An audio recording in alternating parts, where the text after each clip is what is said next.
time. There's always too much or never quite enough. 24 hours in a day. How have you used that time today? The last 7 days this week.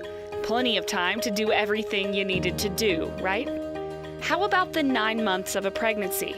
Heather Gonzalez spent that time a little differently than she'd imagined. I had found a lump about 7.5 months into my pregnancy. That was on a Tuesday. I came back on Friday, was told it was cancer, and then was induced on Saturday morning so I could get my chemo treatment started.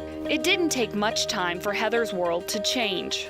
It was kind of upsetting at first when we're headed to the hospital, like this is supposed to be a really good time and I have this in the back of my mind. Laura Dill already did her time battling breast cancer. In 1998, she received the unhappy news that she had the dreaded disease. She fought it and won. Then in 2011, I was diagnosed through a mammogram with cancer on the other side, a different kind of breast cancer. Only 3% of the people get that, so that makes me real special. Both women looked to Dr. Srini Reddy, an oncologist at Texas Oncology in Amarillo, hoping he could get them more time. For Heather, her diagnosis came in the nick of time. Unfortunately, she had very advanced disease, and because I think it was there for a while, but because of the changes that are occurring with pregnancy, she couldn't tell whether this is related to cancer versus natural changes from pregnancy. And she was one of the first few people who got a new medication that is used up front in the treatment for advanced breast cancer. We were so glad she did so well. She had minimal side effects.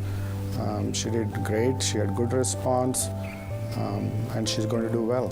My timing was right. It seemed like I came in right when things were really starting to change for breast cancer. Laura's cancer, now in stage 4, had moved all over her liver, her bones. So her conversation with Dr. Reddy was a bit more ominous. He said, I cannot cure it, but I can control it. And I said, I'll take it.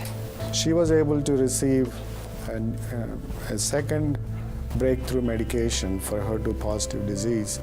It's like a targeted agent that has minimal side effects. Life expectancy for women who have metastatic or when the cancer spreads throughout the body is about 3 years on average. But she was diagnosed more than 5 years ago with metastatic disease, and she's doing well.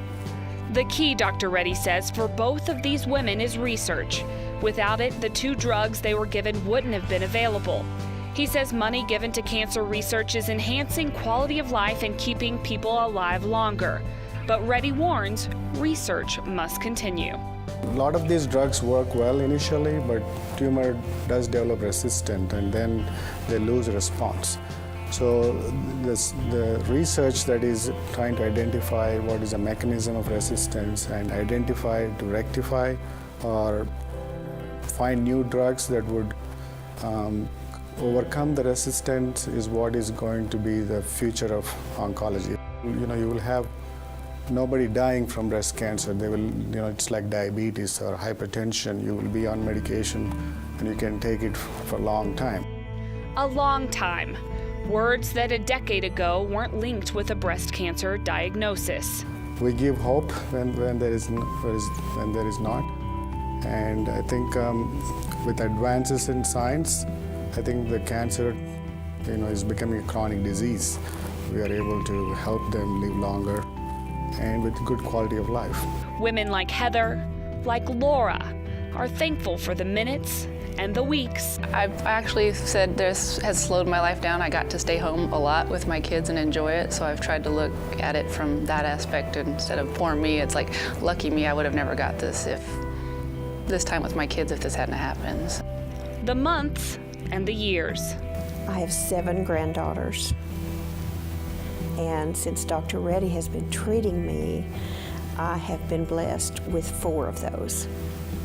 So he's kept me alive and going for 4 babies. What a blessing. The extra time that has changed everything.